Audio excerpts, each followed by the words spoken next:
¿Cómo se originó el universo? ¿Cómo surgió nuestro planeta en la inmensidad espacio-temporal del cosmos? ¿Cuál es nuestro origen como especie humana? ¿Tiene nuestra existencia algún propósito? ¿Qué nos depara el futuro? Son algunas interrogantes que, como habitantes de este pequeño punto azul en el universo, nos hemos hecho alguna vez, y cuya respuesta trasciende a la eternidad.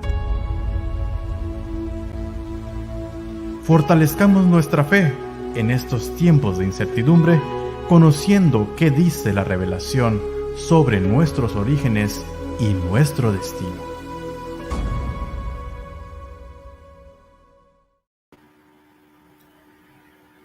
Muy buenas tardes, estimados amigos y hermanos que se unen a una transmisión más de nuestro programa, Nuestros Orígenes, Revelaciones.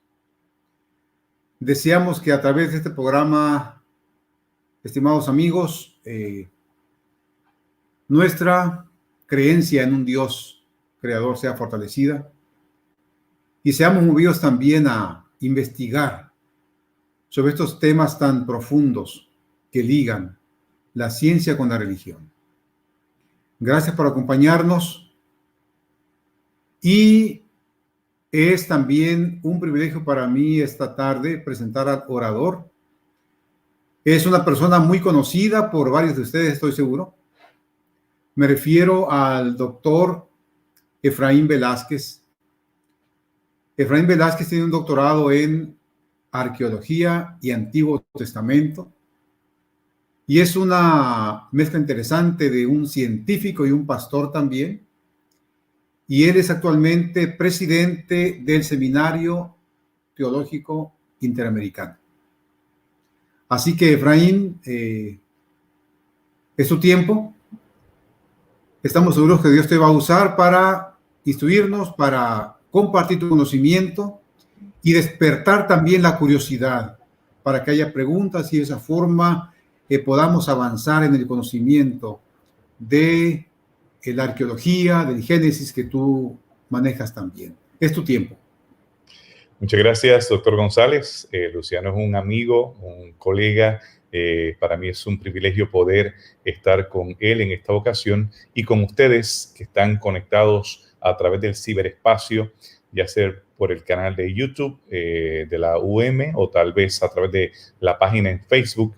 Y es para mí un gran honor poder no solamente presentar, sino también recoger sus preguntas en el momento apropiado, pidiéndole al Señor que nos dé la salud para poder estar con ustedes durante este tiempo que hemos separado, ya que hemos estado con una migraña muy, muy fuerte durante estos pasados 2 días.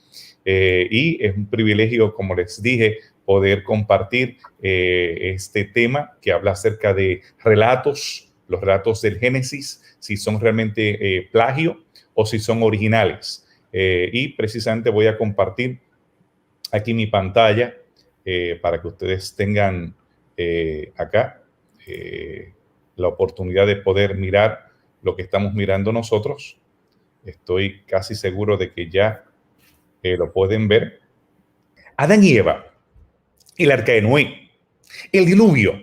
¿Realmente estos son cuentos o fueron historias reales?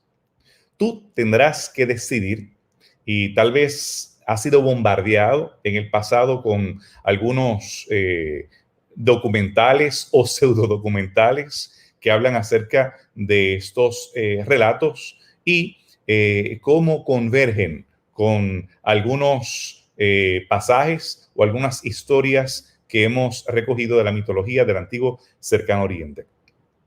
Los teólogos hablan de una palabra un poco rara, protología. Protos significa comienzos, principio, y ya se refiere a estudio, se trata del estudio de los orígenes. Ustedes pueden recordar a Elena White, quien declaraba: la ciencia humana nunca podrá dar razón de sus maravillosas obras. Dios lo ordenó de tal modo que hombres, bestias y árboles muchas veces más grandes que aquellos que están ahora sobre la tierra, y otras cosas fueran sepultadas, allí preservadas como evidencia para el hombre de los habitantes del mundo que perecieron en un diluvio. Dios diseñó que el descubrimiento de estas cosas en la tierra establecería la fe de los hombres en la historia es inspirada. Hay tres áreas que a veces se nos confunden: la arqueología, la geología y la paleontología. Y nosotros, en el caso del doctor González, él se especializa más en el área de geología, aunque también domina en el campo de la paleontología. En mi caso es más limitado porque realmente me he enfocado en el área de la arqueología, que son los periodos históricos, son las civilizaciones. Claro está, he tratado de hacer algo de trabajo de campo también en paleontología por aquello de tantas preguntas que llegan y de alguna manera ver cómo convergen estos dos campos. En el caso del doctor González, pues ve una roca sucia y se emociona, pues en mi caso se refiere a algún tipo de civilización antigua.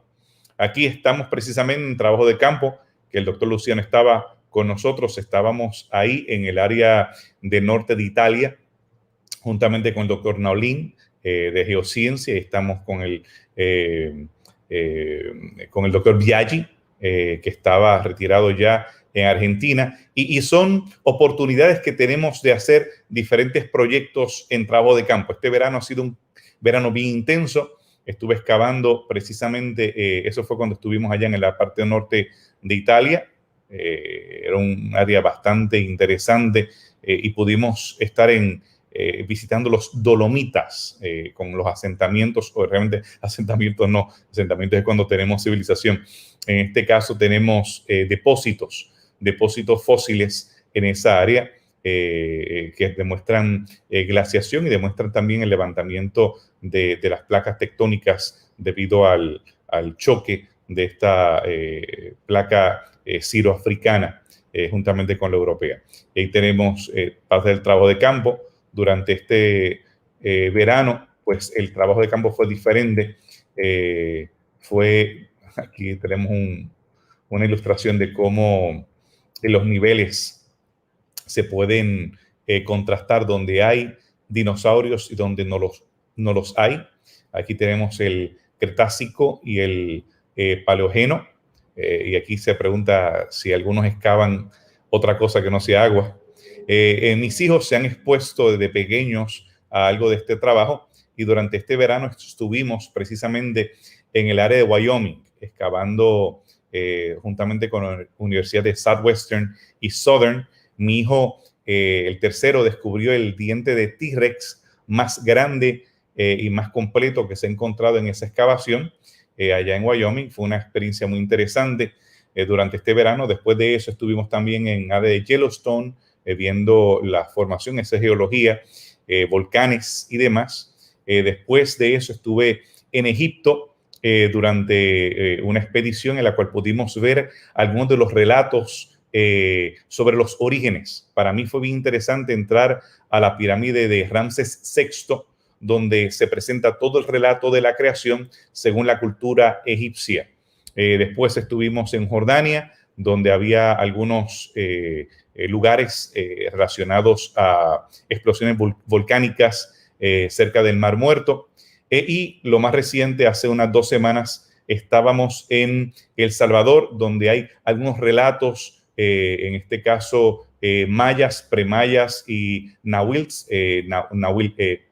pipiles, que también son bien parecidas, ¿no? En esta ocasión no tengo la oportunidad de presentarles toda esa mitología maya, pero es muy interesante cómo algunos de estos relatos convergen con los que se encuentran en la Biblia. Estos son algunos de los huesos que se encontraron allá y lo comparamos con lo que yo sí me especializo, que es en el área de la arqueología y los relatos que pueden parecerse de diferentes partes del antiguo cercano oriente. Las inscripciones son aquellos datos donde nosotros podemos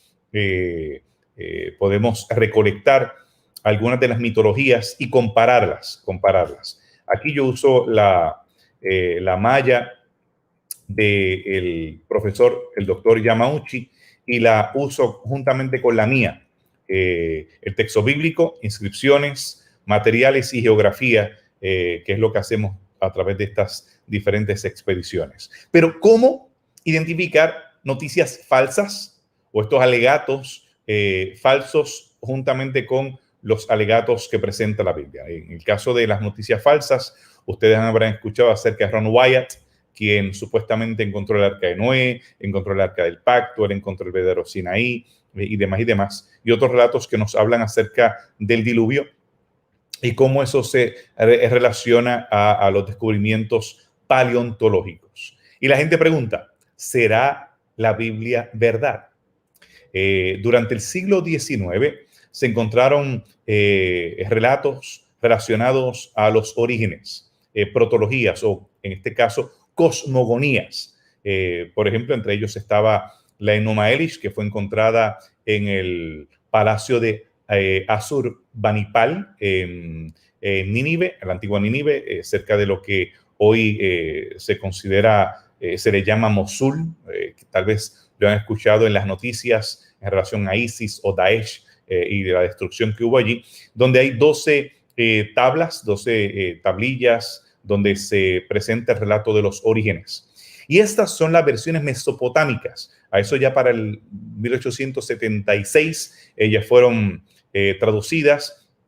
Y estas versiones mesopotámicas que pretenden explicar los orígenes según las poblaciones de esta área, aunque eran asirios, estas tablillas o estos relatos pertenecían a los babilonios, Enuma Elish, y más adelante se encuentra también la épica de Atrahasis, que es una versión acadia, una versión anterior aún a estos eventos. En la tablilla 1 comienza con, así es en babilonio, Enuma Elish, es cuando en lo alto, o sea, cuando en lo alto es la traducción de Enuma Elish, cuando en lo alto el cielo aún no tenía nombre y abajo en la tierra firme no había recibido nombre, fue el abismo.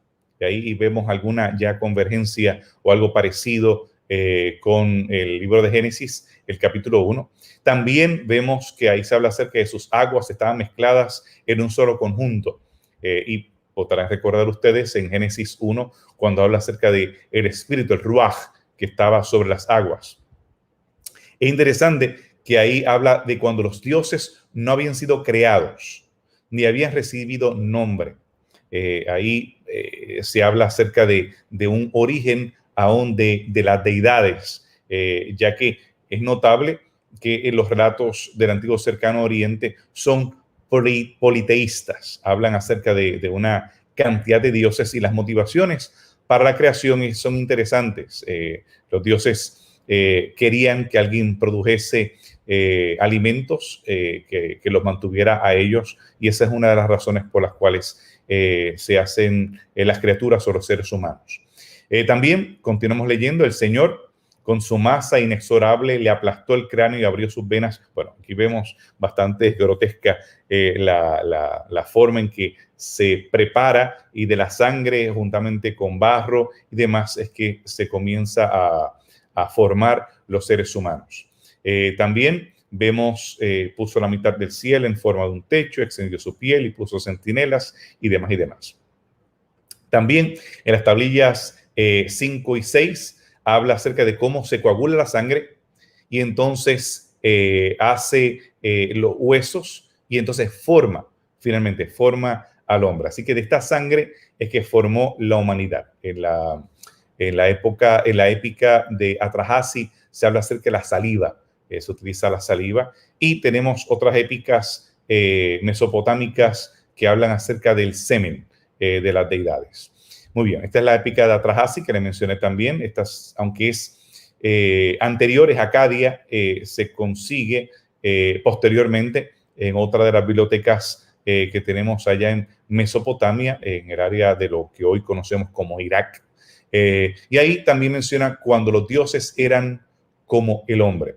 Es notable que estos relatos no son un imago Deo, no es una versión de cómo los hombres son imagen de Dios, sino es casi un imago homo, es una creación similar a los hombres. Y es notable que aquí se enfatiza también que la razón era para darle tareas a los seres humanos. Aquí se describe a la diosa, la comadrona de los dioses, la sabia Mami. Tú has de ser la matriz formadora de la humanidad. Esta es la épica, como les mencioné, la épica acadia. Y en relación para que pudiese ser formada, hay un asesinato, como ocurrió anteriormente en el caso de Gilgamesh, en la épica anterior que les mencioné, en ese poema, es un poema, se mata a esta serpiente gigante para poder crear al mundo, Muy bien. También habla acerca de la carne del Dios, hubo un espíritu y le dio señal, y así al viviente. Y después de eso mezcló con arcilla, noten arcilla, la presencia de barro, similar a lo que encontramos en el relato de Génesis. Y aquí, como les mencioné anteriormente, es donde se usa la saliva. Escupieron sobre la arcilla para formar al ser humano. Y la razón desde el origen es trabajar, para cultivar la tierra. En la versión de Gilgamesh tienes el nombre de él, del Noé mesopotámico, es Untupishtim. Sí, Untupishtim, Pishtim, en la tablilla número 11, es donde se habla acerca de una destrucción de la tierra, similar al relato que nosotros tenemos en el Génesis con Noé. En este caso, Gilgamesh es el que le está tratando de hablar para convencerlo de cuál sería la forma de encontrar la vida eterna. Pero es notable que, a diferencia del caso de Noé, que se le da una orden de poder anunciar, proclamar, salvar a la mayor cantidad de personas, en este caso todo se hace de manera secreta. No se lo digas a nadie, solamente te vas a salvar tú y salvar tus animales. Son bastante los contrastes, a diferencia de los eruditos del siglo XIX que trataban o solamente enfatizaban las similitudes. Eruditos actuales han notado las diferencias. ¿Y por qué razón ocurre el diluvio? Este relato de Génesis mesopotámico, es porque los seres humanos hacían mucho ruido. Así que parece que los seres humanos que ellos conocían eran puertorriqueños o mexicanos y hacían mucho ruido, y por esa razón ellos decidieron destruir a los seres humanos. Pero otros dioses deciden salvarlos, porque si no, no le iban a dar alimentos, que era como ellos se sostenían con los alimentos de los sacrificios que se hacían en los altares. Muy bien, así que esta es la versión mesopotámica. Tenemos una de ellas que aproximadamente es del 1800 a.C., la de épica de Atrahasis. Algunos la datan cerca del 2200 a.C. Esto sería unos 800 años antes del relato de Génesis, que lo tenemos para el año 1440 a.C. Algunas de estas épicas o estos poemas se han encontrado también en la zona de Israel, con este fragmento en la ciudad de Megiddo, cerca del valle de Jezreel, en Jerusalén. Pero esos no son los únicos relatos. Como les mencioné, durante este verano tuve la oportunidad de estar en Egipto nuevamente. Trato de estar allá por lo menos una vez al año en la zona del cercano oriente. Esta vez estuve visitando lugares que antes no había visitado en la parte sur, la frontera con Sudán, la parte más extrema de Egipto. Y ahí tenemos también otros relatos cosmogónicos o antropogónicos. Ahí en la zona, aunque quizás no les parezca lógico, pero la zona del Alto Egipto es la parte norte. El Bajo Egipto es la parte norte, porque es más bajo, está a nivel del mar. Alejandría, también tuve la oportunidad de estar en algunas de las catacumbas de Alejandría, donde los relatos no son tan antiguos, porque Alejandría es una ciudad helenística. En la parte del Alto Egipto, la parte sur, ahí es donde sí estuve, y en estos templos donde hay algunos de los relatos predinásticos, como en Combo Ombo, estuve en la isla de Elefantina y demás. Y ahí se presentan varios relatos. No podemos hablar de un solo relato egipcio. No. Depende de la ciudad donde está el relato. Ustedes podrán notar que Egipto tuvo varias capitales para la época de José, cuando José está allá, y cuando está Abraham, era Memphis, la ciudad principal. Para la época de Moisés, estuvo en Avaris en un momento dado, en ese intermedio, y después para la época de Moisés está en Luxor o Tebas, la parte más al sur, y vemos que hay varios relatos. En el relato de Heliópolis presenta que en aquel tiempo no existía todavía el cielo ni la tierra, y no había hombres y dioses, sino que no habían nacido, ni siquiera existía la muerte. Y ahí me pareció interesante, cuando estuve en el Valle de los Muertos, ver el techo con Nut, la diosa que se extendía de los pies de un lado de la tumba hasta el otro lado. Todavía la pigmentación azul se puede ver con las estrellas. Están su vagina, sus pechos, todos relacionados a ese relato de los orígenes. Y vemos una triada, no es una trinidad. Noten que no es una trinidad, pero sí es una triada, en este caso con el dios Re, la diosa Nut, y después tenemos al dios Geb para la tierra. En Hermópolis tenemos otro relato con otra triada, con Tot, Seshat y Amón, y vemos aquí con el árbol de la vida, que también es un icono bastante común en Egipto, los relatos egipcios. En Memphis, como les mencioné, esta es la capital para la época cuando José, algunos argumentan que era Avaris, si lo ponemos para la época de los Hyksos sería Avaris, pero yo considero que fue en la dinastía número 12, como otros arqueólogos. Y allí tenemos la triada, sería Sekhmet y Nefertem, sería el hijo. Sekhmet, la esposa, a veces se utiliza la leona para ilustrarla a ella. Y en el caso de la tríada anterior, Nut, tendríamos una vaca. Como la diosa principal. En Tebas, la tríada tebana, tenemos a Amón, a Mut, con M, Mut para la noche, y Honsu sería el hijo. Y las relaciones cosmogónicas, vemos que tenemos en común con estos relatos y lo que vemos en Mesopotamia, y lo vemos también en la cultura hebrea, es el océano primordial. Vemos la colina primordial. Ellos veían en Egipto una pequeña pirámide dentro de un océano. Era una pequeña pirámide que sigue emergiendo. Si vieron la película The Mummy, La Momia, la segunda creo que fue, pues tenía una imagen así, que salía una pirámide de un área vasta, como el principio. Ese es un relato hollywoodesco de lo que era el relato egipcio. Vemos la presencia del sol como principal. Es interesante, es notable que ellos le dan elementos protagónicos a Shemesh, sol, para la creación, y también para la luna.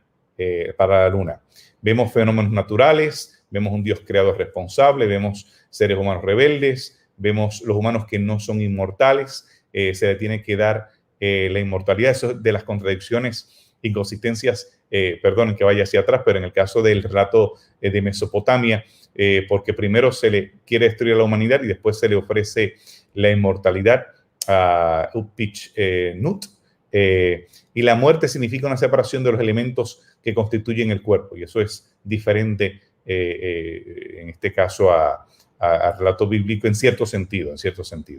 Los textos piramidales, algunos datan del 2200 a.C., y aquí vemos algunos de los pasajes que les mencioné, y lee de la siguiente manera: levántate, oh unas, agarra tu cabeza y reúne tus huesos, junta tus miembros y sacúdete el polvo de las carnes.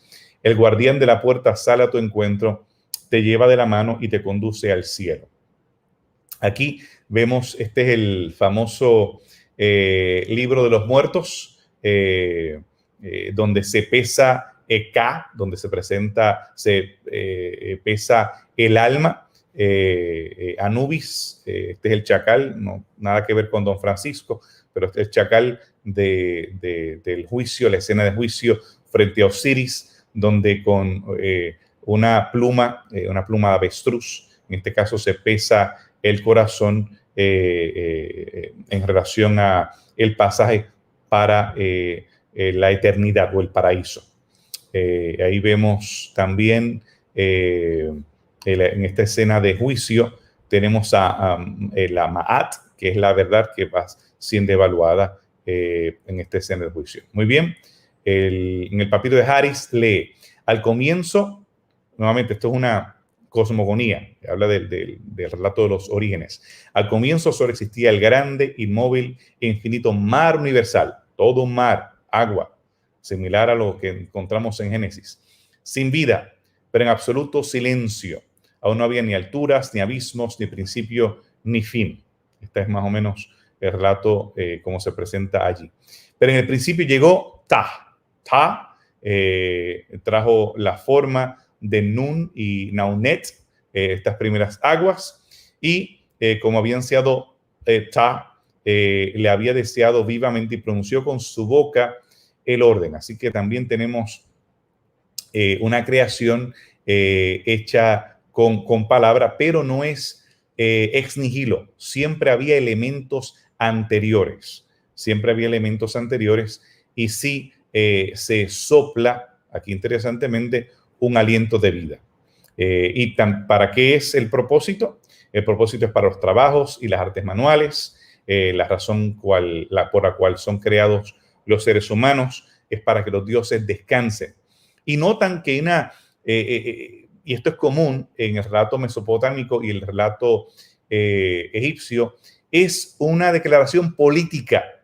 Si ustedes notan la razón o las razones por las cuales hay esta diferencia entre la deidad, en este caso los faraones o los reyes o la clase sacerdotal, y el resto de la gente, es porque ellos se supone que trabajen para los dioses o para los faraones. Es algún tipo de propaganda para control social, político y económico. Y esa parece ser la razón por la cual se hacen estos relatos. ¿Qué hacen los críticos o aquellos estudiosos de la Biblia durante el siglo XIX? Entre ellos tenemos al alemán Julius Wellhausen, el cual alega de manera simplista, según lo vemos, alega que los relatos bíblicos dependieron en su totalidad de los relatos mesopotámicos, lo que en ese tiempo se llama un pan-babilonismo.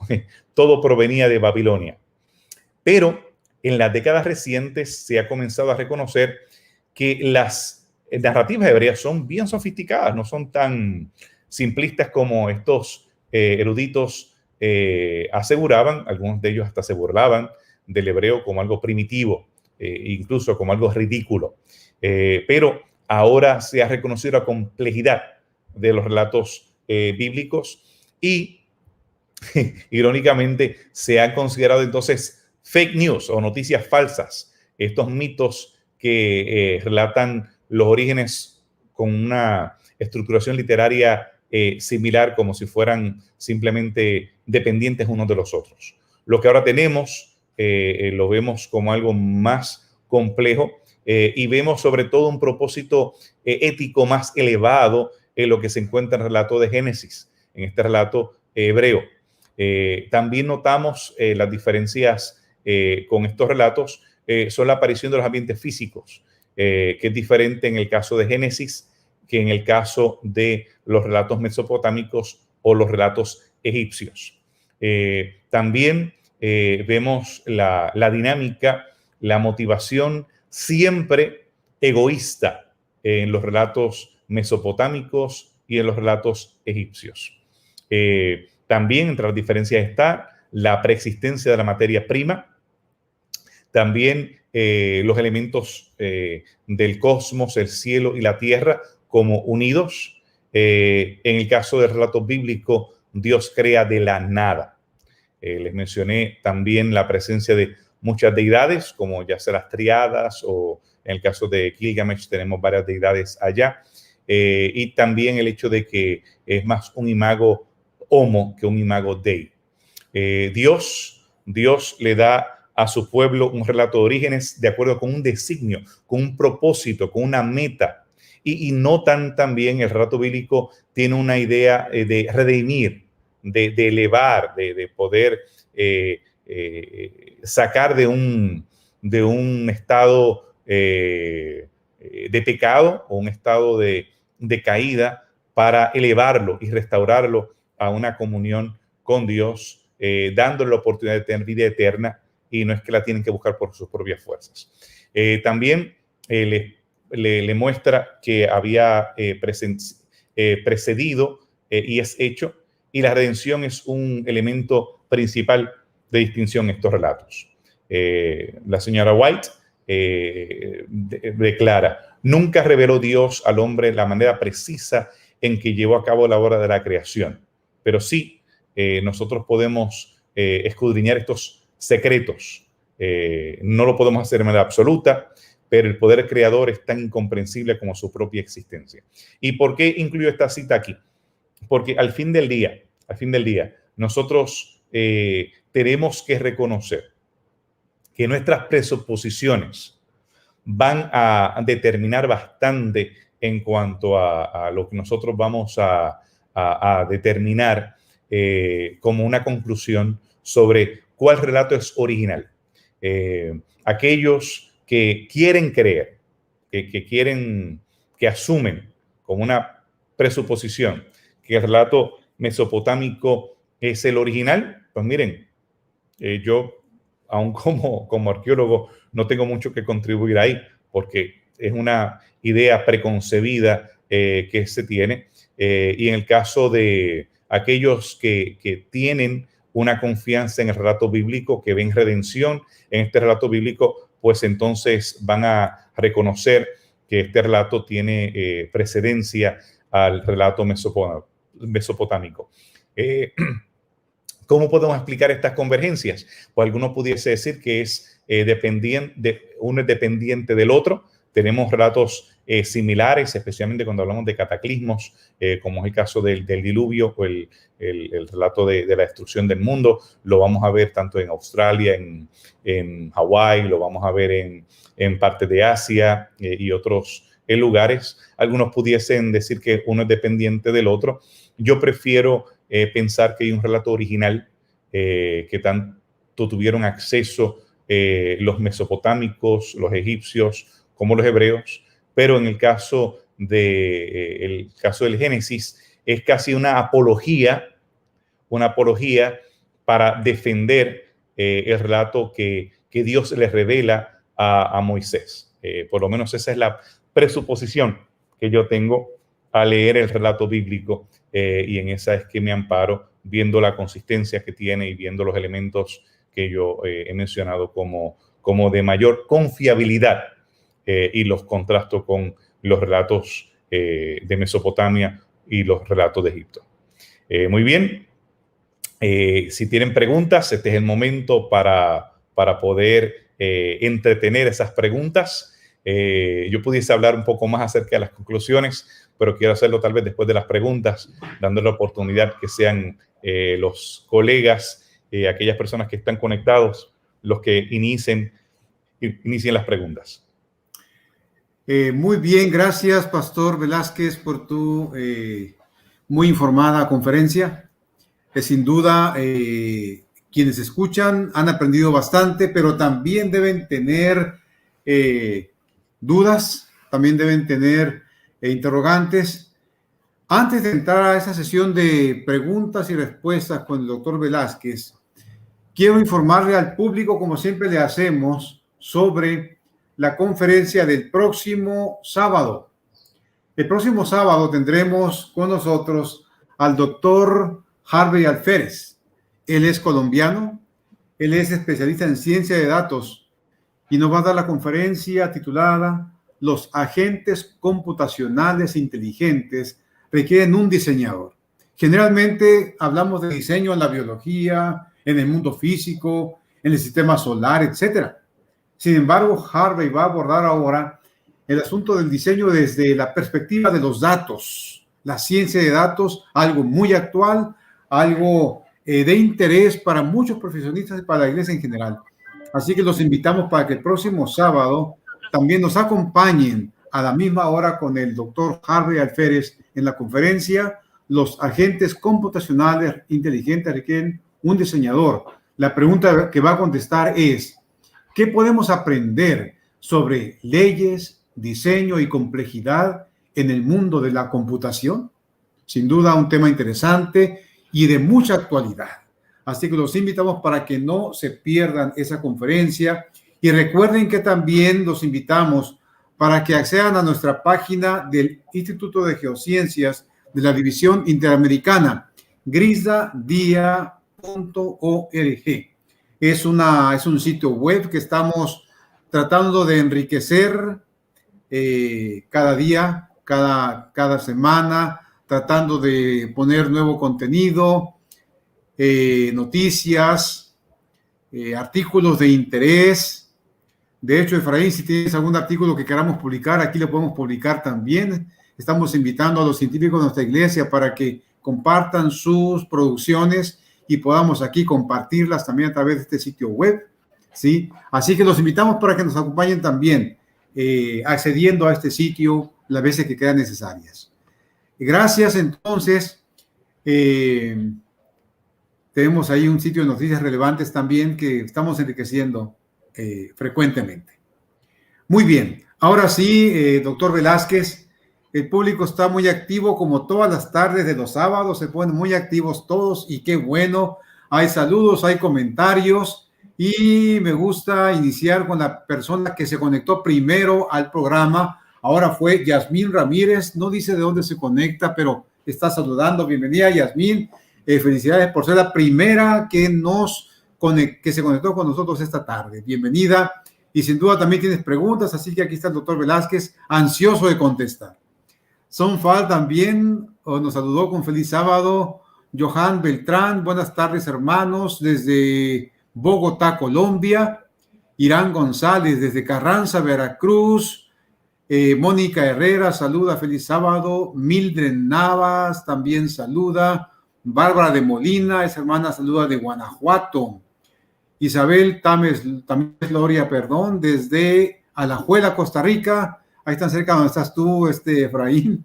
Sí, bienvenida, hermana Tamés. Ojalá siempre nos acompañe. Judy Alvis, desde Medellín, Colombia. Bienvenida, hermana Alvis. Siempre acompáñenos, la estamos esperando. Erika Tich. Bueno, dice Glau Mesa, no sé si es comentario, ¿qué es? José Eduardo Maicanul, desde Campeche. Jorge Luis Torres Flores, feliz tarde de sábado para todos. Muy bien. Y aquí, doctor Velázquez, tenemos la primera pregunta. Dice, haciendo a un lado la Biblia y hablando dentro del ámbito científico, ¿qué respuesta se da para todas estas similitudes entre diferentes culturas, ya que algunas de ellas jamás convivieron? Gracias. ¿Qué opinas? Muy bien. Nosotros tenemos varias opciones que entretener para explicar las similitudes. Pudiésemos nosotros decir que tienen una raíz en común y esa raíz en común fue deformada a través de los tiempos. Podemos nosotros, en segundo lugar, declarar de que son dependientes uno de la otra, de que de alguna manera, el caso de los hebreos, ellos se copiaron y modificaron el relato que ellos leyeron, como el caso de Mesopotamia. Al ellos haber vivido allá en Mesopotamia, pues ellos copiaron lo que se encuentra allí. o nosotros argumentar que de alguna manera Dios se reveló de manera única y peculiar a los hebreos a diferencia de las otras culturas. Bueno, yo prefiero creer que hay un origen en común, que esto es algo así como el chisme, que tú tienes la historia original y de alguna manera esta historia se va deformando a través del tiempo. Y claro está, eso tiene que ver con mis presuposiciones. Yo creo en un origen en común. Si el ser humano hubiese evolucionado en diferentes partes del planeta, pues no hay forma como explicar esto, porque no hay forma de explicarlo, cómo tienen tantos elementos en común estos diferentes relatos, a menos que haya un tronco en común, que haya habido un relato y ese relato de alguna manera es deformado, y ahí donde el tercer elemento en mi versión pues entra en juego, porque en mi entender el relato bíblico, aunque tiene origen divino, pero no está enajenado de lo que originalmente fue transmitido a estas primeras culturas. Lo que hace Moisés es una apología. Por esa razón no menciona al Shemesh, no menciona al sol en el primer día. Vemos que el relato de Moisés es revelatorio, es un relato que es presentado por la misma deidad, por Yahvé, pero que converge, tiene similitudes, tiene paralelos con lo que ya se entendía, porque lo que ya se entendía tiene esos elementos ciertos. Así que nuestro colega ahí que nos hace la pregunta, yo le tengo que admitir, y eso lo dije al final, le tengo que admitir que mis presuposiciones tienen que tomar peso. No hay tal cosa como algo subjetivo, único, pristino, aparte de un concepto preconcebido. Yo tengo que admitir, y lo presento al plato, mi creencia en una revelación. Y esa creencia en esta revelación es la que me hace considerar como superior el relato bíblico, aparte que aún como científico puedo notar elementos que son de mayor consistencia histórica en el relato bíblico y también de un mayor grado ético o moral en el relato bíblico. Muy bien, pastor, gracias. Seguimos con la otra pregunta. La hermana Keyin Luni Félix te pregunta, ¿qué significa época predinástica? Muy bien, gracias por esa pregunta y perdonen que algunas cosas las asumí y también incluí material extenso de muchos periodos históricos y de varias culturas. Predinástico me estaba refiriendo en Egipto. Tenemos varias dinastías. Cuando se habla acerca de la primera dinastía, Namer, la primera dinastía, la dinastía relacionada al Éxodo es la dinastía número 18, la dinastía relacionada a José es la dinastía número 12. Predinástico se refiere a antes de estas dinastías. Así que esos materiales que pertenecen antes de los periodos históricos que preceden al segundo milenio antes de Cristo. A eso es lo que me refiero con relatos predinásticos antes de las dinastías egipcias. Gracias por la pregunta. Muy bien, gracias, pastor. El hermano Roberto Sáenz pregunta, ¿en qué fecha se hizo el relato mesopotámico, el egipcio y el bíblico? ¿En qué fecha fueron escritos? Muy bien. La épica Trajasi, estamos hablando de esa es Acadia, cerca de 2200 años antes de Cristo. En Noa Elish tenemos a eso del 1800 antes de Cristo. Y las egipcias son varias. Tenemos varias, entre ellas hay algunas que son del 2300 antes de Cristo, algunas son de 1800, 1600 y así sucesivamente. Casi todas ellas preceden al relato bíblico que data de el 1440 aproximadamente antes de Cristo. Así que en ese sentido, la mayoría predatan el relato bíblico. Gracias, pastor Velázquez. Oscar Itzyak manda saludos desde Tuxtla Gutiérrez y dice que está muy interesante y muy atento cada sábado. Gracias, Oscar. Ojalá que puedas acompañarnos cada sábado. Carlos Alberto Guzmán es un miembro activo de estas reuniones de sábado. Siempre está activo, preguntando, comentando, etcétera. Y hoy no fue la excepción. Pregunta Pastor Velázquez, dice, al igual que los otros sistemas de creencias, no hay lugar para los no creyentes. Debemos desconfiar de la narrativa milenaria cuando consideramos los desarrollos tecnológicos y la singularidad y los riesgos existenciales en general. Bueno, nosotros tenemos que decidir cuál va a ser nuestra fuente de confianza y del relato que nosotros vamos a considerar como auténtico. Y esta es una pregunta, la pregunta que hace Carlos es una pregunta que tiene que ver con epistemología, con qué es la verdad, con qué es lo que es correcto. Yo, de entrada, acepto el relato bíblico como un relato verdadero, como un relato que a mí me hace, tiene más sentido, tanto por su consistencia, tanto como su integridad histórica y sobre todo por los valores éticos y morales que tiene. Esa es mi presuposición y yo reconozco que la fe es un don de Dios. Eso no lo puede ofrecer otro sistema de creencias. Si tú tienes una epistemología basada únicamente en el ser humano, en ti, y como presuposición tienes el desconfiar o esta pregunta si será verdad o no será verdad, y la duda es el criterio principal, pues realmente no tengo mucho que ofrecer. Y no es que quiero rechazar a aquellas personas que no son creyentes, sino que yo no voy a tratar de entrar en un debate que al fin del día es efímero o es un debate que no va a llevar fruto, es estéril, porque la persona que no acepta, la persona que no considera como valioso el relato bíblico, no hay forma de convencerlo. O sea, yo he llegado a la conclusión, después de años trabajando con diferentes audiencias, que la fe es un don de Dios.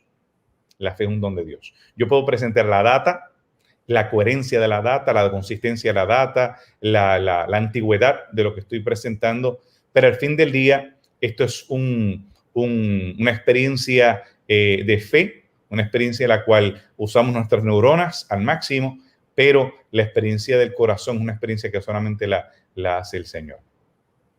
Pero gracias, pastor. Muchas gracias. Edward Suárez pregunta, ¿cómo se pueden responder las propuestas de académicos como John Walton y demás sobre la interpretación de Génesis?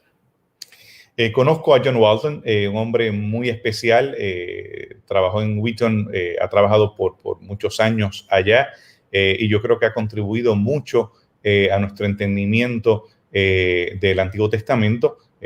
Sus trabajos son de una producción, hace una producción muy fructífera, pero el problema con John Walton y otros evangélicos como él es que ellos se encerraron en la inspiración verbal.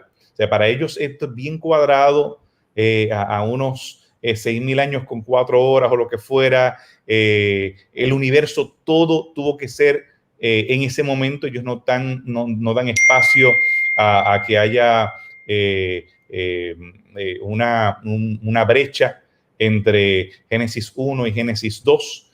Y ese literalismo de inspiración verbal del mundo evangélico, esa camisa de fuerza que no la tenemos nosotros en la hermenéutica adventista, es la que los ha hecho rechazar todo, el bebé con el agua sucia, algunas inconsistencias que simplemente no pueden ser sostenidas, y John, al igual que otros, no reconocen en el aspecto científico la complejidad irreducible que vemos en el mundo natural, y los argumentos que sí tenemos para un diseño inteligente que son más consistentes con el relato bíblico. Aparte de la evidencia que tenemos de catastrofismo como lo hemos visto con el doctor González y hemos estado trabajando en otros lugares, que tenemos más para confiar en el catastrofismo y en el relato bíblico que las explicaciones que otros han propuesto. Gracias, Pastor Velázquez. Tenemos una pregunta del maestro Gudiel Roblero. A propósito, felicidades para la Universidad de Lindavista. Supongo que estás por allá, Gudiel. Qué bueno que estás participando desde allá. Invitamos a los académicos de Lindavista que se nos unan también a esta transmisión. Pregunta el doctor Gudiel. En el Popol Vuh se presentan algunas semejanzas con Génesis. ¿Cuál es su opinión? Me parecen fascinantes. Yo iba a incluir algunas de ellas aquí en mi presentación, pero no quise hacerlo precisamente porque no soy un experto y este verano tuve la oportunidad de exponerme bastante, tanto cuando estuve en Costa Rica, hice alguna incursión, no sabía que había tanta riqueza en Costa Rica en relación a las culturas precolombinas y la cultura maya y lo que tiene que ver con la ruta del jade y demás, y quedé impactado. Compré varios libros. También estuve en El Salvador hace 2 semanas y no había estado tan familiarizado con los relatos precolombinos de allá. Y en este caso, el Popol Vuh, y tenemos otros relatos mayas que son más allá de la zona donde nos escribe el colega Roblero para el sur de México, que realmente saqué hasta las diapositivas, tenía varias de ellas, de estas diapositivas, me parece en lo que tiene que ver con la destrucción, lo que tiene que ver con la forma acuosa para la creación, fascinante. Y cuando esté mejor preparado, entonces voy a hablar con más autoridad, pero sí, tiene toda la razón, veo similitudes y la explicación que doy es la misma explicación que doy para el caso de los relatos mesopotámicos y los relatos egipcios. Gracias, Pastor Velázquez. Fernando Neira García manda saludos cordiales y está atento a tu plática, dice Efraín. Daniela Torres, muy interesante el cómo Dios está presente en todo e incluso cuando vemos tantas cosas y diferentes creencias, también vemos evidencias que nuestro Dios existe.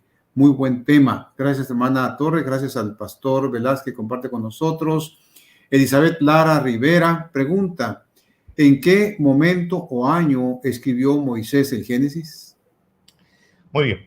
Génesis es probable que haya sido escrito antes del año 1440. ¿Y por qué? Porque Génesis probablemente fue escrito mientras él se encontraba en Madián. Así que estamos hablando que entre el año 1480 y 1440, él se encontraba en Madián, donde escribe a Job, donde escribe a Génesis. Por lo tanto, yo no podría ser responsablemente preciso cuándo fue, pero yo sugeriría que es en ese periodo, entre el periodo de 1480 a 1440 y no posterior al Éxodo, sino que antes del Éxodo, según se presenta por la pluma inspirada. Gracias. Andrés Eduardo Perdomo López dice, excelente tema el próximo sábado. Por supuesto, como cada sábado tenemos temas excelentes. Así que te invitamos, Andrés, para que estés con nosotros y invites a otros para que también se unan el próximo sábado. Vanessa Becerril pregunta, ¿con qué ciencia se vincula el relato histórico de la Biblia? Muy bien. La palabra ciencia es una palabra bien amplia, así que nosotros podemos, desde mi campo, es el área de la arqueología, en la cual nosotros comparamos las diferentes culturas y los relatos arqueológicos que podemos encontrar, ya sea en forma de tablilla de arcilla, ya sea en papiro, como el caso de Egipto, ya sea estructuras monumentales en las cuales de manera pictográfica también se relatan los orígenes. También podemos vincular cómo convergen ese relato con algunos de los descubrimientos, como es el catastrofismo, en este caso sería la geología y la paleontología, pero en mi caso yo me siento mucho más cómodo en limitarme o en enfocarme a la arqueología para poder explicar los orígenes. Gracias, pastor. Wilson Eck dice: feliz sábado, saludos desde Chetumal, México. ¿Podría ayudarnos a ampliar para qué es importante que conozcamos más sobre otras teorías del origen de la vida y cómo ampliar ese conocimiento favorece nuestra fe? Muy bien, yo diría que no es fundamental o no es indispensable. No, no lo es, no lo es. Sin embargo, nosotros vivimos cada vez en una cultura que se expone a mayor información. Y si nosotros como creyentes simplemente estamos en silencio, el que calla otorga. Entonces nosotros pudiésemos dar a entender la idea de que no tenemos nada que contribuir, de que no tenemos nada que decir, que simplemente nos sumimos como el avestruz en la arena. Y algunos han dicho, mira, ¿por qué razón tú como pastor pues estás hablando de asuntos que tienen que ver con la ciencia o con el que no va a creer no va a creer y el que va a creer no necesita de eso? Pero yo repito la cita con la que empecé y la voy a repetir, de la sierva del Señor. Ella dice: nunca podrá dar razón de sus maravillosas obras. Es más, lo voy a compartir para que de alguna manera lo vean. Acá está, lo voy a compartir otra vez. Y dice: estas cosas fueron sepultadas allí, preservadas como evidencia para el hombre y para los habitantes del mundo. Antiguo perecieron por un diluvio. Dios diseñó el descubrimiento de estas cosas en la tierra, que establecería la fe de los hombres en la historia inspirada. Así que yo creo que con eso contesto la pregunta de manera absoluta. Gracias, Efraín. Edward Suárez hace rato te preguntó sobre John Walton. Entonces él continúa con la pregunta y dice: una interpretación figurada. ¿Y cuál sería una prueba interna o externa de la literalidad de Génesis? Muy buena pregunta. Si el relato bíblico es solamente un mito, es solamente una mentira piadosa o una ilustración o una fábula, pues entonces tenemos serios problemas con las genealogías, porque Moisés asume que esta genealogía es correcta más adelante, cuando precede a Abraham y los patriarcas. También lo vamos a ver en varios salmos, que se presenta como un evento histórico. Lo hace también el libro de Job. Y el mismo Jesús asume que Adán, que el Noé, que estos personajes fueron personajes históricos. Lo hace Lucas, lo hace Mateo también en las genealogías. Por lo tanto, sería inconsistente. El resto de la Biblia sería inconsistente si estos fueran simplemente cuentos o simplemente figuras de lenguaje. La Biblia asume que los eventos de Génesis del 1 al 11 son históricos, y el resto de la Biblia lo hace así. Tanto los profetas como el Nuevo Testamento lo presenta como eventos reales. Gracias. Francisco Díaz manda un fuerte saludo desde la República Dominicana. Yanni Cedeño, feliz sábado. También Sunfold pregunta: gracias, pastor. ¿Sí ha sido posible encontrar la tumba donde pusieron al Señor Jesús? Bueno, el lugar más probable donde Jesús fue enterrado, sí. No es la tumba del jardín, de esa estamos seguros de que no es. Esa tumba es del año 1000 antes de Cristo aproximadamente, para ahí donde lo llevan los turistas usualmente. Pero sí, debajo de la Santa Sepultura tenemos una tumba del primer siglo. Es una tumba que Adriano se encargó de construir encima un templo para Apolos, aparentemente para desalentar a los cristianos la adoración o el rememorar que Jesús vivió allí. Así que yo me siento bastante cómodo en asegurar ese como el lugar donde nació Jesús, pero de manera definitiva y absoluta no lo podemos hacer, pero es el lugar más probable que así haya sido.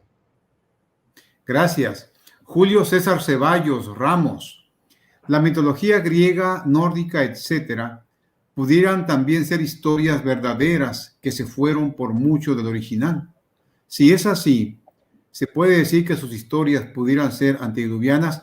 Perdón, Efraín, entre paréntesis, ¿te sientes bien para seguir contestando? Veo que estás batallando un poquito. No, todavía aguantamos un poquito más. Dale pues, ok, ahí está la pregunta de Ceballos Ramos. Pues mira, yo no soy experto en mitología nórdica. Sí he estudiado algo de la mitología griega. Nosotros no podemos y no estamos alegando que los relatos egipcios y los mesopotámicos sean verdaderos, sino que tienen elementos que son verdaderos. En el caso de los relatos griegos, vemos un énfasis en el incesto, en el adulterio, en el asesinato, en los cuales no son consistentes ni siquiera parecidos a lo que encontramos en el relato bíblico. Sí, nosotros podemos decir que en la mayoría de las culturas del mundo podemos encontrar elementos que tal vez recuerdan algo del relato original, pero también llegar a un universalismo de un cheque en blanco de que todas, a fin de cuentas, tienen la verdad, pues tampoco sería lo apropiado. Gracias. Vianey Cruz dice: interesante exposición de cosmogonías que muestran la revelación de un Dios con intencionalidad en su creación. Y Herbert Luis tiene una pregunta. ¿Podemos creer entonces que la creación es un asunto de fe más que una verdad científica verificable? ¿Hay alguna evidencia que podría apoyar el creacionismo más allá de la Biblia? Bueno, sí y no.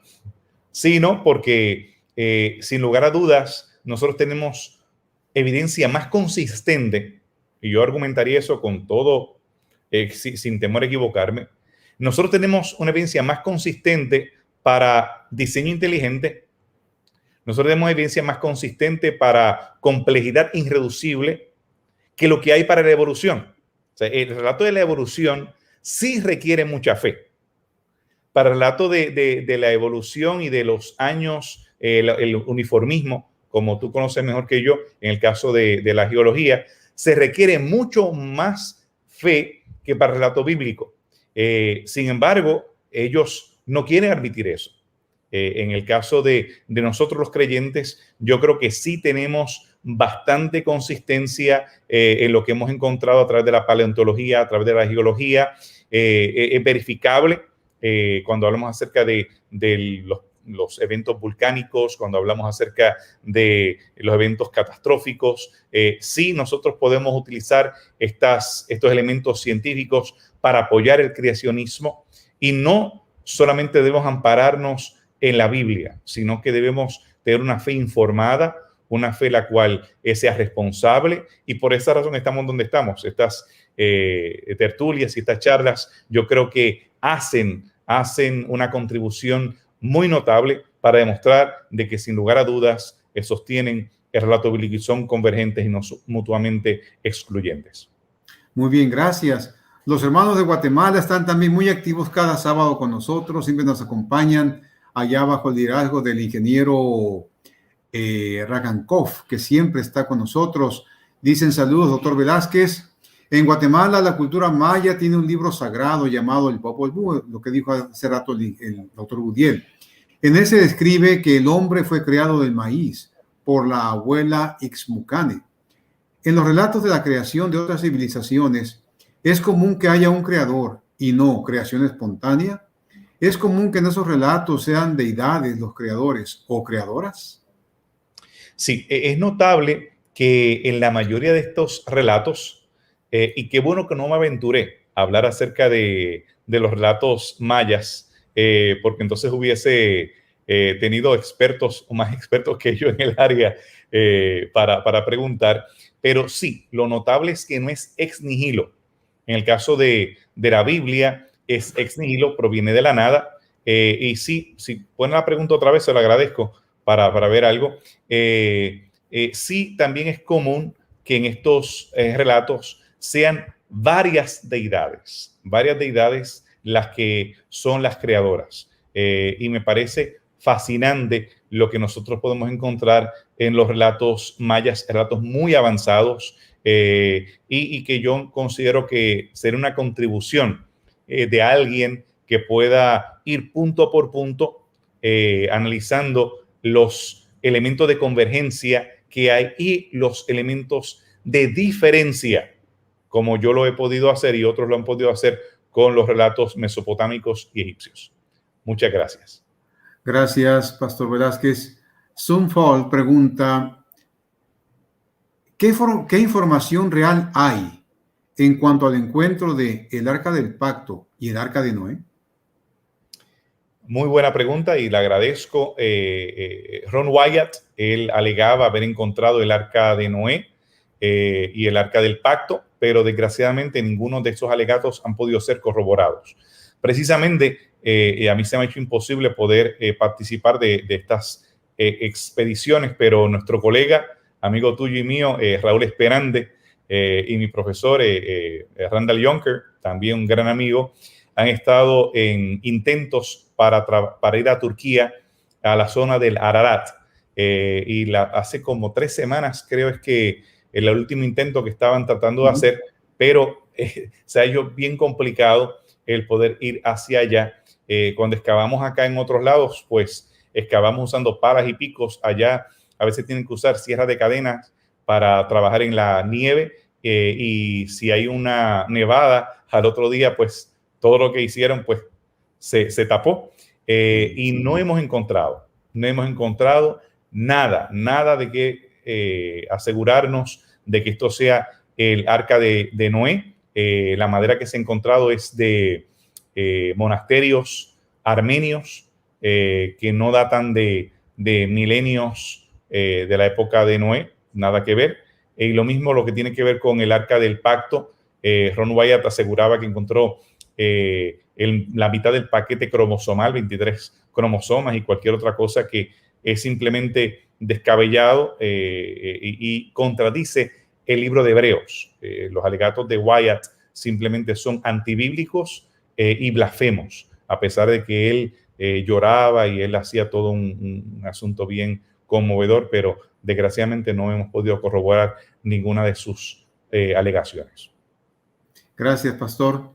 Johan Beltrán dice, buenas tardes arqueológicamente. ¿Por qué no han encontrado evidencias sólidas de la existencia de hombres gigantes antes del diluvio? Muy buena pregunta. Realmente nosotros no podemos sobreestimar la población que había antes del diluvio. No estamos hablando de un periodo tan amplio como el que nosotros hemos tenido desde entonces. Por lo tanto, tampoco podemos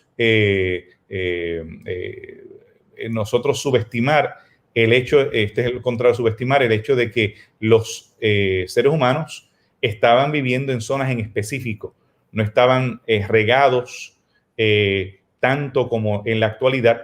Ellos, si notamos en el libro de Génesis, ellos se conglomeraron en ciertos lugares y por lo tanto, una vez encontrarás uno, lo vas a encontrar todos. Pero hasta ahora, con la naturaleza complicada que es la excavación, nosotros no hemos encontrado ese asentamiento, pero cuando se encuentre, sí vamos a tener la oportunidad de poder encontrarlos a todos de una. Muy bien. Gracias, Pastor Velázquez. Diana G. Honorato, no sé si es un saludo o qué es lo que dice, pero bueno, bienvenida Diana Honorato a nuestra reunión. Carlos Guzmán pregunta, ¿las narrativas milenarias fueron creadas de acuerdo a las circunstancias y arquetipos? Muy bien, yo entiendo que estas narrativas milenarias no fueron un fruto posterior, como así se sugiriera esta pregunta. Yo entiendo que más que otra cosa tienen huellas de un relato original. Fueron un relato original que es deformado a través del tiempo. Lo mismo sucede con las estructuras de los templos. Vemos los templos tripartitas con atrio, un lugar santo, un lugar santísimo, que sin lugar a dudas son memorias de algún templo original en el cielo, que le llamaríamos el prototipo, el original, diríamos en México el mero mero, el original, y de ahí entonces partimos a antitipos, a figuras posteriores. Pero no, yo considero que hay un original, un relato original que fue deformado y que en el caso del Génesis, Moisés la pone derecha, se encarga de hacerlo de manera correcta. Gracias, Pastor Velázquez. Tenemos una pregunta del doctor Cardé, sin duda un conocido tuyo y próximo conferencista con nosotros también. Refiriéndose a una pregunta anterior, él dice, yo creo que la pregunta sería para quienes no creen en la Biblia, ¿cómo ellos explican que esas culturas tengan tantos elementos en común si no tienen un origen común? Corríjame, doctor Velázquez. Sin lugar a dudas, sin lugar a dudas. En primer lugar, saludos al colega. Realmente es un privilegio poder saludarle y yo estoy contento que va a presentar al fin es de las finales. Yo estaba viendo, estoy atento para cuando él vaya a presentar. Y sí, yo creo que esto milita en contra del argumento ateo, porque demuestra que hay un relato en común y la bola está en su cancha. Como diría el doctor Cardé, está en su cancha. Ellos tendrían que entonces explicar por qué hay tantos elementos en común. Por cierto, doctor González, el doctor Cardé estuvo también en la excavación este pasado verano y fue un privilegio poder excavar junto con él. Sí. Él estuvo más tiempo que yo y va, yo estoy seguro, contribuir con algunas fotos cuando haga la presentación. Muy bien. Leticia Marambio manda saludos desde Santiago de Chile. Muy buenos temas, dice. Gracias, hermana, gracias a Dios y gracias a conferencistas como el doctor Velázquez, doctor Cardé, doctor Alférez y otros que comparten su conocimiento con nosotros. El pastor Jorge Zul te manda saludos, Efraín. Saludos a mi amigo doctor Velázquez. Gracias, pastor Zul, por escucharnos. Hay una pregunta aquí de Gilo Jaime Lozano. Dice... Doctor Velázquez, saludos desde Perú. Según John Walton, al interpretar en Génesis 1 como una cosmología antigua, no científica, se puede decir que Génesis 1 describe la inauguración del templo cósmico. En ese sentido, él concluye que Génesis 1 no narra los orígenes materiales, sino los orígenes funcionales de la realidad. Esto deja la puerta abierta para la integración del evolucionismo a la fe cristiana. ¿Cuál es su opinión al respecto? Yo entiendo que Lozano está 100% en lo correcto. Si nosotros aceptamos la interpretación de Walton con esa hermenéutica materialista, nos abrimos a la evolución teísta. Tendremos que aceptar la evolución teísta y en ese caso queda desvirtuado el Calvario. Porque el Calvario alega que Jesús muere para erradicar la muerte. Aceptar el relato de Walton y este tipo de interpretación implica que hay muerte antes de la caída. Y si hay muerte antes de la caída, la paga del pecado no es muerte. Por lo tanto, en efecto, el fruto o la consecuencia del Calvario no es vida eterna o retroceder la caída, porque ya había muerte. Es parte de un proceso de un Dios brutal, de un Dios que usa el asesinato, la muerte y toda esta serie de elementos para llegar a un propósito posterior, pero desvirtúa al Calvario de su peso y el Nuevo Testamento de su mensaje evangélico. Por lo tanto, aceptar la propuesta de Walton y de tantos otros que han saltado a esa interpretación sería quitar el mensaje de redención de la palabra de Dios. Gracias, pastor Velázquez. Jenny Tamarindo, si no existía la escritura, ¿dónde fueron escritos o guardados los textos bíblicos? Bueno, nosotros tendríamos que depender de cualquier extracto que hubiese quedado en alguna de estas culturas, si Dios así nos hubiese revelado. Tendríamos serios problemas. Por esa razón es que es necesario el relato bíblico. Por esa razón es que es necesaria la revelación de parte de Dios.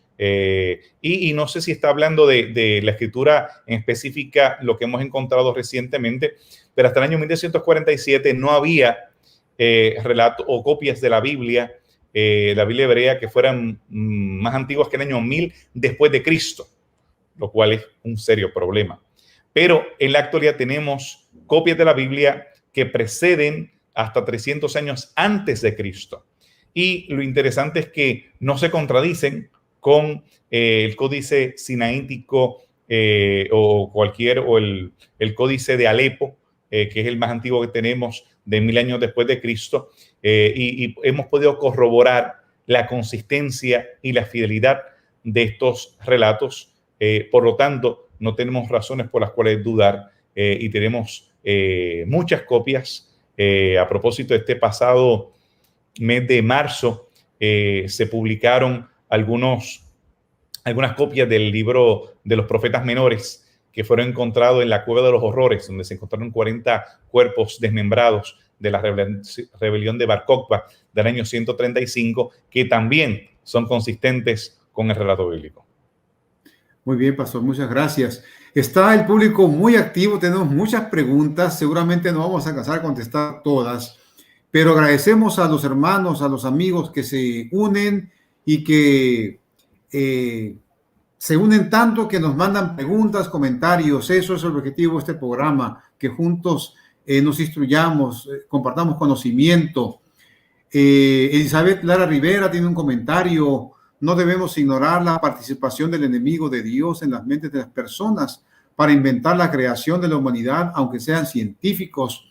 Hermano Jesús Alvarado López, saludos y felicitaciones. Entre paréntesis, hermano, yo le debo una respuesta a su pregunta también, luego se la voy a mandar. No tengo tiempo de poner a escribirle, pero se mando. Por ahora tiene una pregunta para ti, el hermano Alvarado, Efraín. Dice, ¿son las pirámides de Egipto edificaciones prediluviales?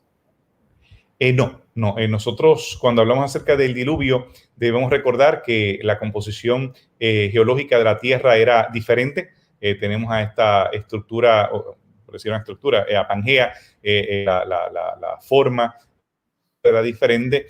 Por esa razón tampoco podemos explicar los ríos como el Éufrates y el Tigris como exactamente paralelos a los ríos prediluvianos. Sí, nosotros tenemos evidencia de que las estructuras de las pirámides son posteriores al diluvio. Las pirámides comienzan como tal, como son tumbas, comienzan como mastabas. Mastaba era algo así como un rectángulo que se hacía sobre la fosa donde se enterraba la gente, siendo la pirámide escalonada de Djoser la primera pirámide, que realmente son como 6 mastabas una encima de la otra, y más adelante con Keops es que tenemos la pirámide más smooth, más precisa, como la que nosotros, las que vemos en el Cairo. Pero no, son estructuras postdiluvianas y son estructuras que nosotros podemos explicar quién las hizo, cuándo las hizo y cómo las hicieron también. Gracias. Angélica Valdés manda saludos desde Panamá. Juan Gurría te manda saludos, Efraín, desde Tabasco. Josefa Pirela, saludos desde Venezuela, Maracaibo. Dice, algunos estudiosos de las escrituras aseguran que muchos relatos sagrados no son tal, sino que han sido manipulados con el tiempo. ¿Es esto cierto? Muy bien. Como mencioné en la pregunta anterior, tal vez esta pregunta se hizo después que yo hice la respuesta anterior. Hasta el año 1947, eso cabía la posibilidad, porque no teníamos copias tan antiguas de las escrituras. Se habla de la escritura de la Biblia como un artefacto curado. Se refiere a un curado que ha sido alterado a través del tiempo. Pero los descubrimientos del año 1947 demuestran que la Biblia ha sido preservada de manera impresionante a través de los siglos. Y lo que tenemos ahora es lo mismo que teníamos en el pasado. Muy bien, gracias. Eduardo Suárez dice, Eduardo Suárez, ya por última pregunta, ¿algo de lectura sobre arqueología bíblica que recomiende? Muy bien. Tenemos de arqueología bíblica, les pudiese recomendar en inglés en su mayoría, desgraciadamente. Tenemos de Alfred Hurt. Alfred Hurt se escribe H-O-R-T-H, acerca del Antiguo Testamento. Nosotros, desgraciadamente, en español tenemos poco, y algunas de las cosas que tenemos en español están un poquito fuera. Les recomendamos, no es por nada, pero les recomendamos la serie de documentales completamente gratis, Evidencias NT. Ustedes pueden buscar en YouTube, el canal de YouTube, Evidencias NT, allá con nuestros amigos de Nuevo Tiempo. Ellos desarrollaron toda una serie de programas que tienen que ver con arqueología bíblica. No vendemos, no crean que vamos a exigirle algo por correo. Son más de 100 documentales completamente gratis de arqueología bíblica, y pudiésemos argumentar que en la página del BRI, del Instituto de Investigación Bíblica, también tenemos algunos artículos que tienen que ver con arqueología bíblica. Gracias, Pastor Velázquez. Mayra Lorenzo, saludos, Efraín, desde Puerto Rico. Excelente tema. Quizá una de las últimas preguntas que vamos a hacer, Pastor Velázquez, Fernando Neira García pregunta, ¿en dónde estaban guardados los escritos originales de donde fue traducido el relato de la creación escrita por Moisés? Muy bien, yo entiendo que Moisés tuvo acceso en la biblioteca egipcia de Egipto, tuvo acceso a diferentes relatos, los relatos de las diferentes ciudades principales o capitales egipcias, probablemente correspondencia también con Mesopotamia, pero en mi cosmovisión, Moisés recibe la revelación de parte de Yahvé, de parte de Dios, cuando se encuentra en Madián, y es en ese contexto que él escribe. Él escribe en base a la revelación que recibe de parte de Dios. Sin embargo, reacciona probablemente a lo que había leído, lo que tiene en su contexto, pero él recibe una revelación de parte de Dios. Lo mismo tiene que ver con el santuario. Él habla de la palabra, el término hebreo, tabnit. Tabnit se refiere a modelo. O sea, él recibe un modelo de parte del cielo, y claro está, él está consciente de los diferentes santuarios que había en su entorno, pero él está escribiendo directamente de parte de lo que Dios le está revelando. Muy bien, pastor, gracias. Iris Rivera comenta, gloria a Dios por la sabiduría que le da a nuestros teólogos. No hay mucho de eso, pero que el Señor nos ayude. Carlos Alberto Pérez Beltrán, buenas tardes. Comenta, Sumeria fue una civilización prediluviana, pero acá la pregunta que sigue de Saúl Suárez. Saúl Suárez dice, buenas tardes, sábado de bendiciones. Pastor Velázquez, ¿cuál es el origen del idioma hebreo?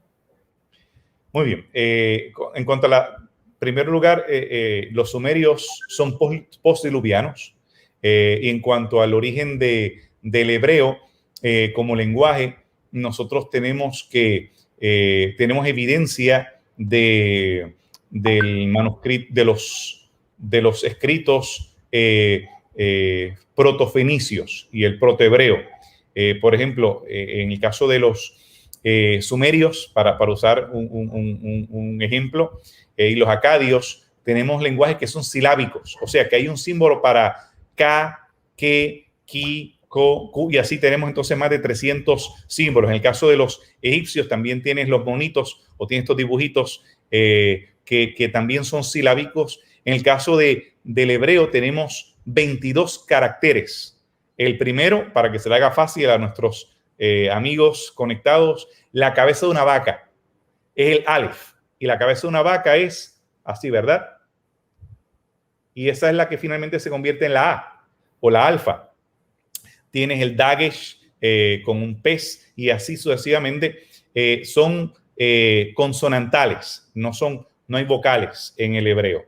Y el origen tenemos en el Sinaí, tenemos algunas minas. A propósito, estuve en este verano ahora allá en el área del Sinaí y estuvimos viendo algunos pictógrafos. También lo estuve viendo en Jordania, en algunas montañas, en Wadi Rum, donde hay inscripciones, y en estas inscripciones tenemos estas figuras que son parte del lenguaje hebreo, bueno, más adelante que se desarrolla en el lenguaje hebreo, que tenían algunas de estas tribus semitas. Estos son de algunas de las familias que tenemos.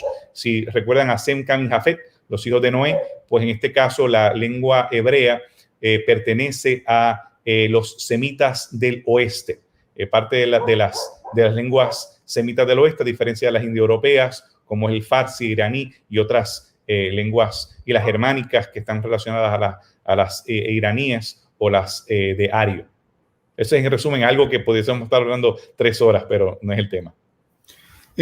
Casi para terminar, Pastor Velázquez, pregunta Ernesto Roque Solís, ¿qué versión de la Biblia es la más apegada a la realidad? Muy bien, la Biblia en hebreo. Así que les recomendamos la Biblia Sugartensia. La Biblia en hebreo sería lo ideal para el Antiguo Testamento, y la Nestlé Aland para griego, para el Nuevo Testamento, y ahí no tienen problemas y tienen la versión más fidedigna. Pero si la quieren en español, yo veo, hay 3 tipos de versión. Está lo que se llama una versión literal, que es bastante cuadrada, porque la sintaxis en hebreo es diferente a la de español, tenemos el verbo primero y demás. Y tenemos la versión dinámica, que es un poquito usando el lenguaje que más castizo, más fácil de asimilar, y lo que llaman las paráfrasis, que es más o menos una forma más coloquial, como la Dios habla hoy, la Biblia en lenguaje actual y demás. Pero de las versiones más similar al hebreo sería la Biblia de las Américas. Yo diría que es de las versiones que son más apegadas y a veces un poquito más complicada para poder entender, pero sería la más apegada al texto. Pastor Velázquez, muchas gracias. Público que nos escucha, muchas gracias. Hemos tenido un experto con nosotros esta tarde. Sin duda hemos sido ricamente bendecidos. Asimismo, pues, esperamos que nos sigan acompañando cada sábado. Este es un espacio para todos, aquellos que compartimos una visión creacionista y aquellos que no también. Es un espacio en el cual todos podemos hacer preguntas, opinar, y eso nos va a dar conocimiento, nos va a dar entendimiento y va a incrementar nuestra fe también. Así que muchas gracias por su compañía. Recuerden el próximo sábado con el doctor Alférez, con un tema interesante también de mucha actualidad. Los invitamos para que nos acompañen. Por hoy nos despedimos, ya son las 5:30, hay otras transmisiones que hay que hacer. Así que gracias por acompañarnos y sigan activos como han estado hasta ahora. Pastor Velázquez, muchas gracias por tu amable participación. Nos vemos la próxima semana, estimado público. Fue un honor, Dios les bendiga. Gracias.